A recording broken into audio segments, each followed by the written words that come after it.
Many Chicagoans live in fear, victims of gang intimidation and violence. But area groups are fighting back. What are their chances of success? And what about the politics of fighting gangs? Those stories on Chicago Tonight with John Callaway.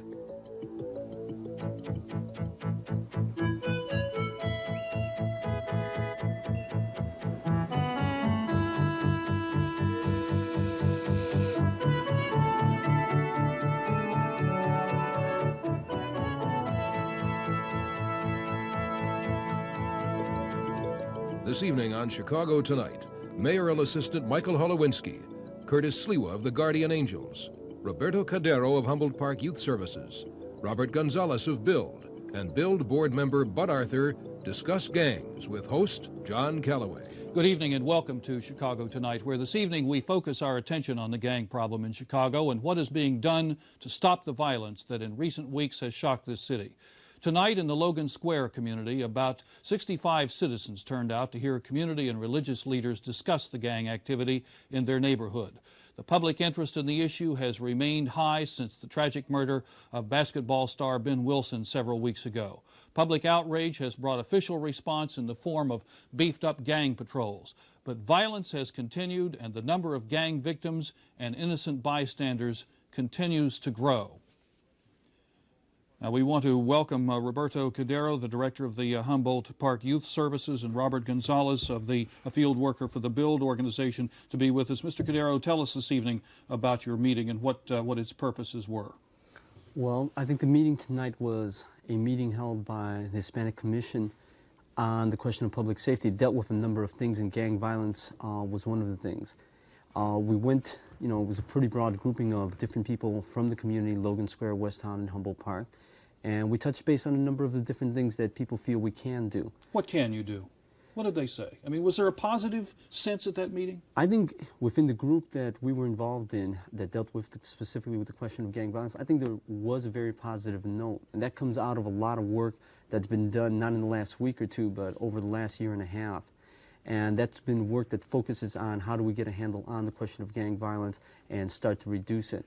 We've had some national examples in Philadelphia and Los Angeles of cities and communities that have reduced gang violence, and we're very excited by the prospect that we think we can do that here. You think the Philadelphia example and the LA examples do have the possibility of being applied here? There are parts of the Philadelphia and Los Angeles example that can be applied here. We ran a demonstration model with the University of Chicago and the School of Social Service Administration last year, running from September until August.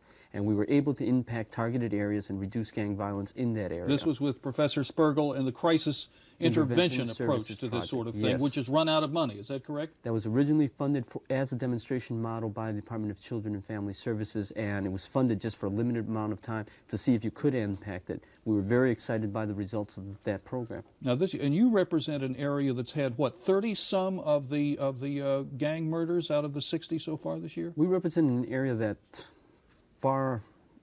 that has a disproportionate amount of the gang violence.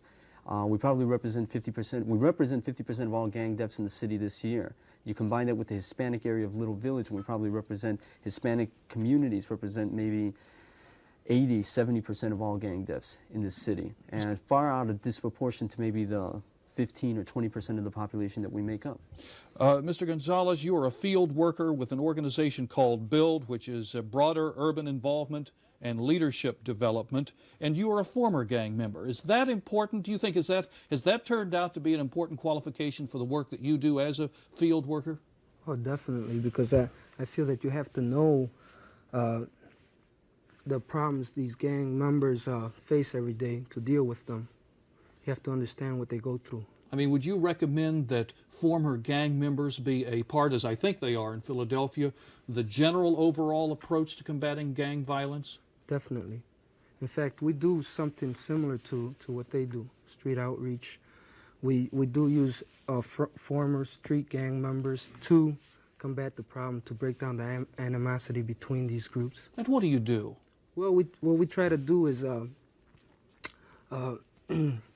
take these groups, okay, that are pre-identified, and try to give them something constructive and positive to do. Like, we stick them into athletic, social rec, educational, and employment.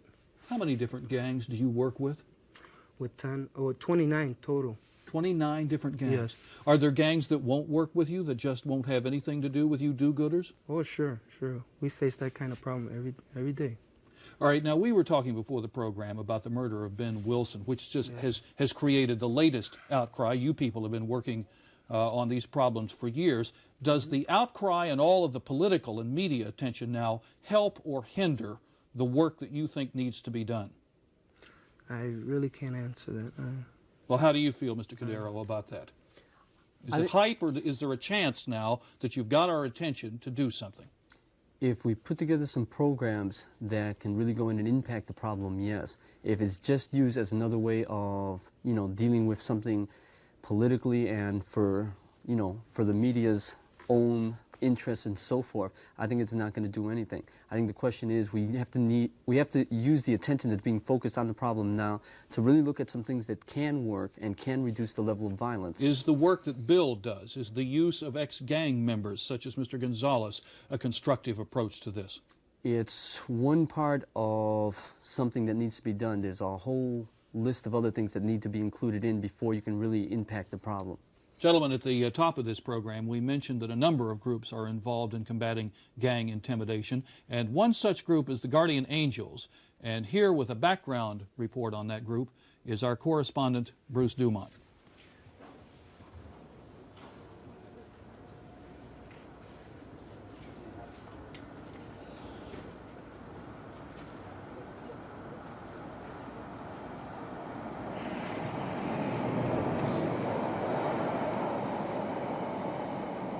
We would not take our T-shirt off.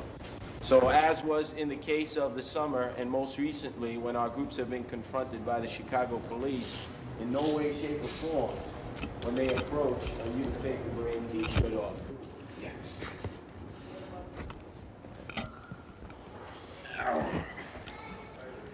Wrapped up.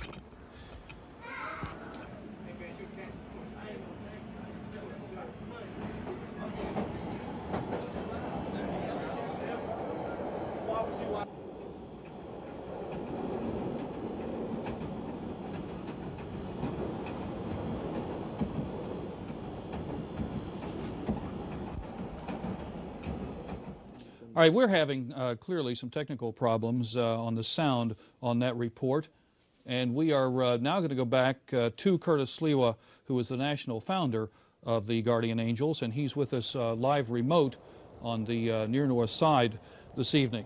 Mr. Sliwa, thank you very much for being with us this evening. What kind of a reception are you getting generally from politicians, from the city of Chicago, and from this community to your return to Chicago?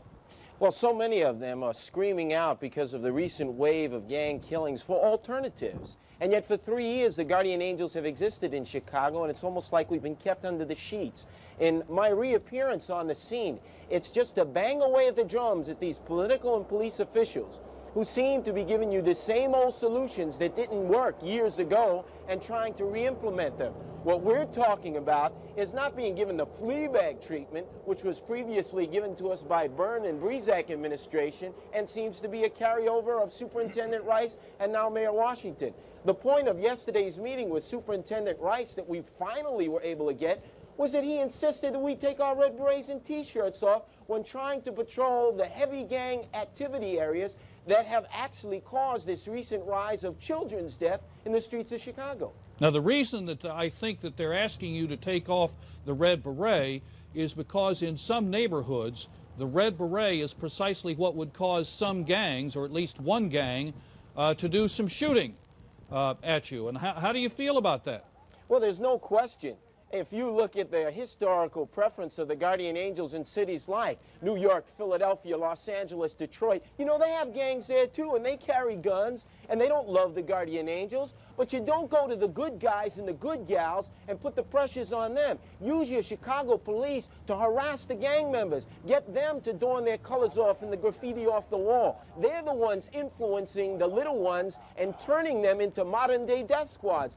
Don't harass those who are going out there and trying to stand for rights and properties.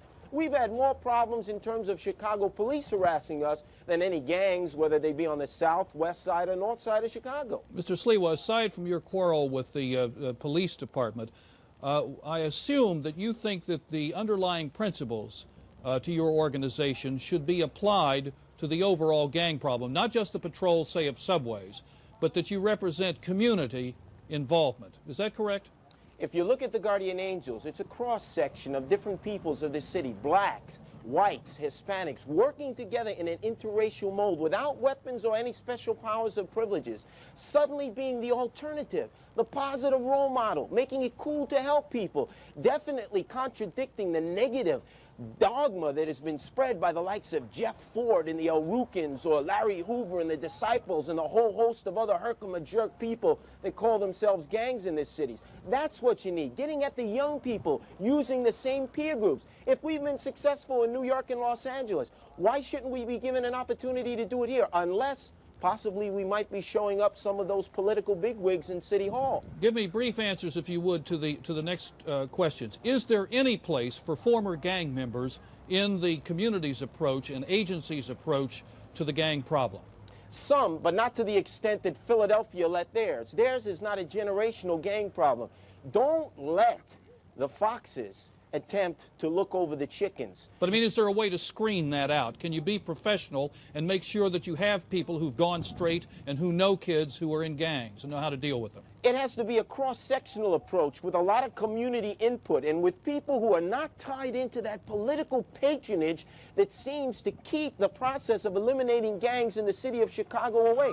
Remember, many a politician has used the gangs as part of their political clout in getting out the vote, and that's wrong.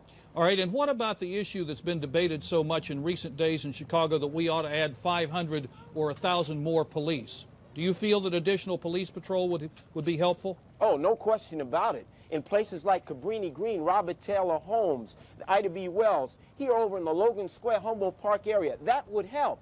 But getting the young people themselves involved in looking after themselves and not necessarily waiting until they get involved with the gangs by offering the positive role models. What do the police have to offer? The explorers? That's not going to attract the young blacks and Hispanics and whites of this cities in great numbers that you need to counteract the death and the tyranny of the young gangs who roam these streets. All right, we'll get back to you later. Thank you very much, Mr. Cadero. You've been listening to this. What do you think, Mr. Sliwa's approach? You for the Guardian Angels? And what they represent? I think the Guardian Angels is a whole different thing than dealing with the question of gang violence. Whether the Guardian Angels... But is it really? You see, that's the question. Is that approach of peer people, of people the same age, community people involved, isn't that maybe very much to the heart of the gang issue? Part of it, but the Guardian Angels don't represent that in the city. The Guardian Angels in Chicago don't represent community and any community base or anything. Okay? You call them freelance? They're sort of freelance, and they have a tendency to attract people to them, but then there's so little being offered in the city that anything attracts people to them. Okay. Now, is Mr. Sliwa still with us? All right, Mr. Sliwa, it's been suggested that the Guardian Angels really aren't community-based, that they're, I used the word in the question, are they more freelance? What's your response? 200 Guardian Angels in Chicago are the sons and daughters of your residents. What we refuse to do is get tied into that community political scenario that says either you're with Washington's forces or Verdoliak's forces. They'll not suck us into that patronage game. We don't want a plug nickel from the city. We don't want funding. We don't want a building. We just want the freedom to go out there, mix it up with the young guys and gals, be the positive alternative without police harassment. Now, I don't think that's on the slide side of what this gentleman is talking about. All right, now talking about the politics of it, we will return in just a minute with the assistant to the mayor who deals with law enforcement in this town and get his views on some of these questions. Don't go away. Welcome back. We are joined now by Michael Holewinski, who is Administrative Assistant to Mayor Washington for Law Enforcement Issues and Chairman of the Mayor's Task Force on Crime Prevention. You've been listening to Curtis Sliwa say a curse on both your political houses. Doesn't want any funding, doesn't want to get into this patronage deal, wants to be free, however, to do his thing in the city of Chicago. Your response? As far as we're concerned, he is free to do his thing in the city of Chicago. But take off the red beret? No, not necessarily. I mean, I think there are circumstances in which the police have deemed it necessary to ask that that be done, but that's not really a prerequisite to the Guardian Angels operating in the city of Chicago. But are the guardian angels, in your opinion, relevant to this larger question of gang violence control or gang control? There are numerous community organizations in the city of Chicago who have a piece of the problem and are dealing with the problem with pieces of it. B.U.I.L.D and CRISP both have been very active and approached the administration about working in their community. They're community-based organizations. It's really in a different context that we deal with the guardian angels, because I think the point made in the first part of the show is that there is not that strong community identification. That's not to say that they aren't to question their legitimacy. They are, for the most part, Chicago residents who are trying to combat crime, and we don't have any intention of opposing that. Briefly, what is the mayor's program now? What is it he's trying to get funded in this budget battle? What is it that you want to do? Well, on the community prevention side, basically what we've done is we've asked the City Council to transfer a certain amount of community development block grant funds to some youth prevention, crime prevention kinds of efforts. The kinds of things that we're interested in doing are funding programs like that operated by B.U.I.L.D and like that was operated in the Humboldt Park area by the University of Chicago. What we're really interested in is the communities identifying their needs. In some communities, they may feel crisis intervention is the major thing that's necessary. In other communities, they may have an absolute absence of youth programming, an absolute absence of employment opportunities. What we're saying, and the mayor's approach is let the communities help us identify those voids and let us do what we can, not only to try and fill it ourselves, but to try and get other organizations, the non-for-profit sector, to help us as partners so that we can work at it together. So you're describing something that's far beyond the issue simply of more police. Oh, certainly. In this thing. Now, Jane Byrne was in attendance this evening at Mr. Cadero's, the meeting Mr. Cadero attended as Director of Humboldt Park Youth Services. At the meeting of the Mayor's Hispanic Affairs Commission? Exactly. But I mean, Jane Byrne was there. What does that say to you? The Jane Byrne's campaigning comes as no surprise. Is this a political Philadelphia when they came in? Is yes, that correct? We did. All right, now, Curtis Sliwa, you have been listening to this. This representative of the mayor sounds community-based, non-political, reasonable, loving towards you. You got any beef with him now that you've heard Mr. Holewinski? I have a beef with the two alternate political forces in town, those aligned with Verdoliak and Washington.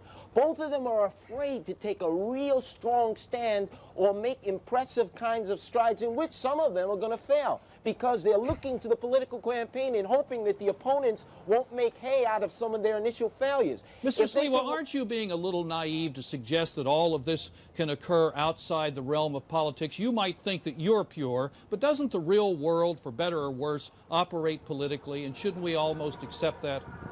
Your problem has been in the late 60s, 70s, and 80s, the whole gang problem has been stigmatized around the political system. That was not true in Philadelphia, New York, or Los Angeles. That's why you have the generational problem here, and they don't. Their gangs burn out after 5 years. They don't have ties to the past decades. Why is it you have gang members like the Tongs of Chinatown who go from a higher generation to a middle level, who are the wholesalers and retailers of the drugs, to recruiting the 10, 12, and 13-year-olds who are the foot soldiers who do the killing and the drug dealing? That is an institutional problem that has a lot of its base tied to the kinds of political power structures you have in this city that is unique to America. Mr. Cadero, do you buy that notion that this whole thing is really politicized and that's our problem?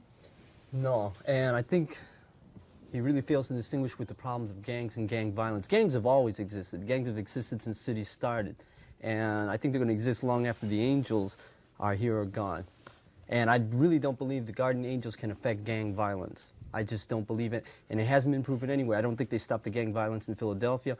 I don't think they stopped the gang violence in New York. Now, whether they have some other roles to play in terms of overall on the question of crime, that's open. I think they have some positive things to offer there. But I think it's jumping on the media bandwagon to come in and say you can solve gang violence when you haven't proved you can do it anywhere. Mr. Holewinski. You know, Curtis gives an excellent speech and makes a great presentation. I met with him last week, facilitated a meeting where he could make a presentation of his program before the police superintendent, but I frankly haven't heard a program yet. And again, I don't want to discourage their activities, nor are we discouraging the activities of any other citizen band patrols or block watches. We're encouraging that kind of thing. But I think it really is misleading to suggest that this is an answer to a problem that is very complex. to the contrary, you know, if you take a look at what's been presented here tonight by the other community interests, you'd see that I think that the approach is far more comprehensive. These are all pieces of a pie.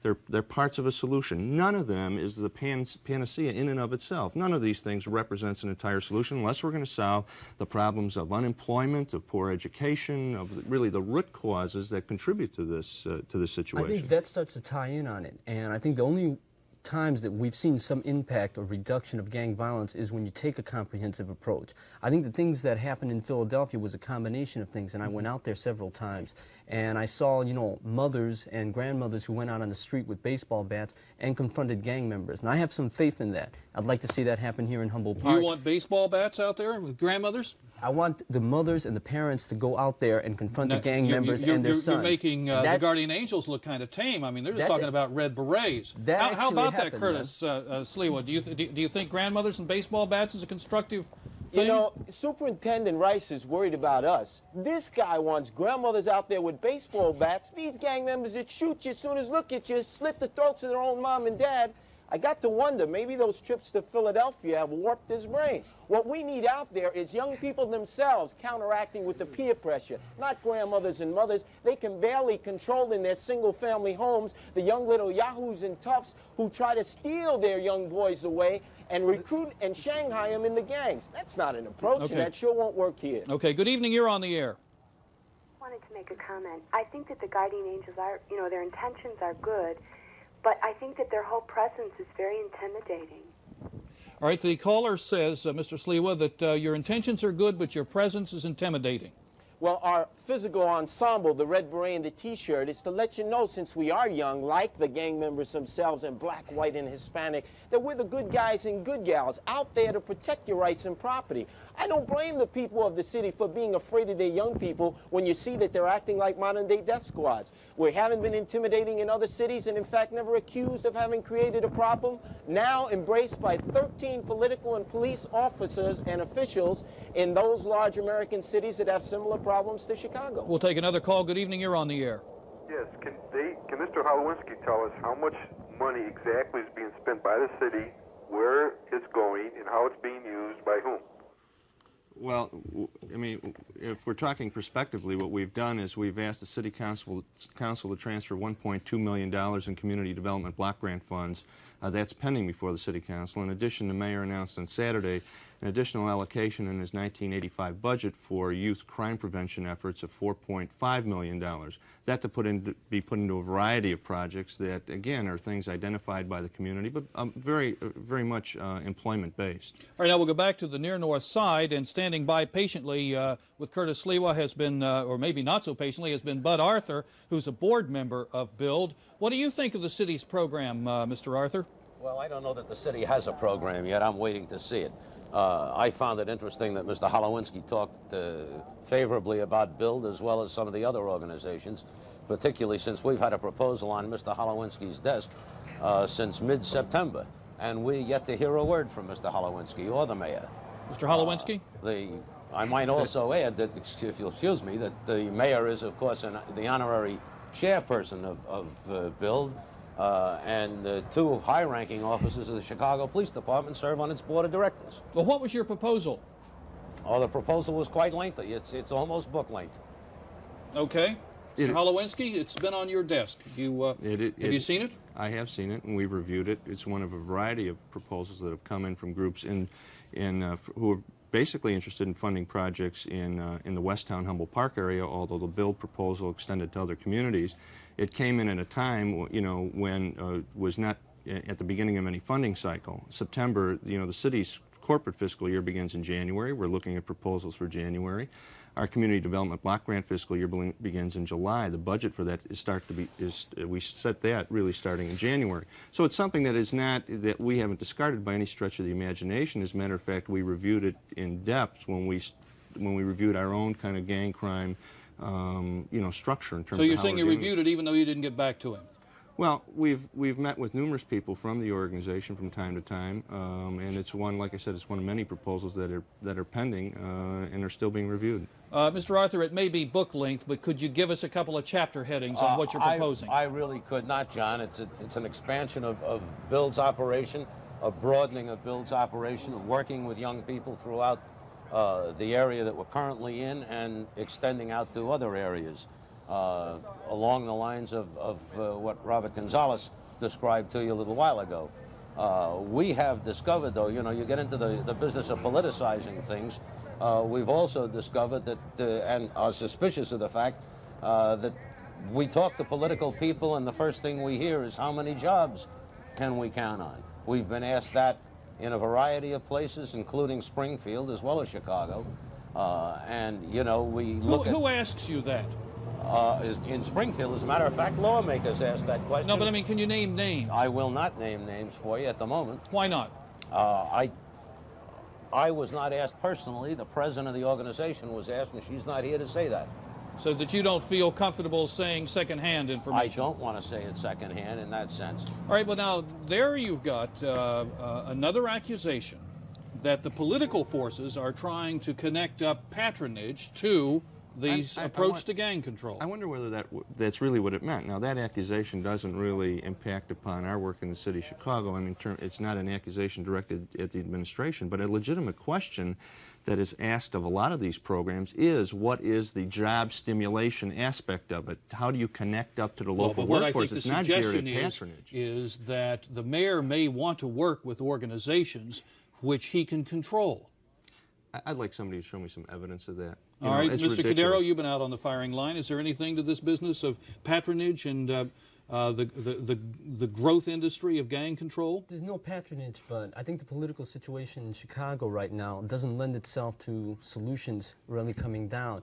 If something gets initiated by the Washington forces, it gets blocked by the 29. If something from the 29 is initiated, it gets blocked by the 21.